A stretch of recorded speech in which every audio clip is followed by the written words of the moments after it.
Praise the lord. ప్రభు పేరట అందరికీ ప్రత్యేకమైన వందనాలు. మీరు ఎప్పుడైనా గమనించారా? బండను పగలగొట్టేవారు ఆ బండను పగలగొట్టడానికి సుత్తితో అనేకమైన దెబ్బలు కొడతారు. ఆ బండ మొదటి దెబ్బకు పగలలేదు, అనేకమైన దెబ్బల తరువాత పగిలింది.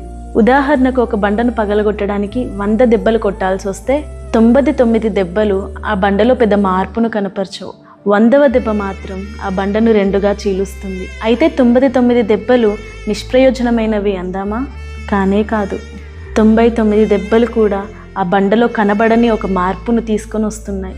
100వ దెబ్బ మాత్రం పూర్తి ఫలితాన్ని ఇచ్చింది. అలాగే మన ఆత్మీయ జీవితంలో కూడా దేవుని చిత్తాన్ని చేయటానికి, ఆయనను మహిమపరచడానికి మనం ఎంతో ప్రయాసపడుతూ ఉంటాం. చాలా సందర్భాలలో మన భక్తి వ్యర్థమేమో అనిపిస్తుంది. ప్రభు అసలు మన ప్రార్థన వింటున్నాడా అనిపిస్తుంది. అసలు ప్రార్థన చేయటం వలన ఏమాత్రం ఫలితం చూడలేమో అనిపిస్తుంది. కానీ అది వాస్తవం కాదు. కొరింథీయులకు రాసిన మొదటి పత్రిక 15వ అధ్యాయము 58వ వచనంలో ప్రభువునందు మీ ప్రయాస వ్యర్థము కాదని చెప్తూ ఉన్నారు. మీ ప్రతి ప్రార్థన, మీ ప్రతి ప్రయాస, మీ ప్రతి ప్రయత్నం మీరు మీ లక్ష్యాన్ని ఛేదించడంలో ఎంతో ఉపయోగపడుతుంది.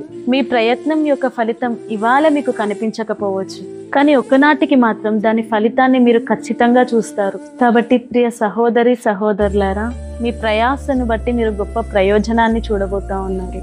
మీ ప్రయాసను కొనసాగించండి. God bless you.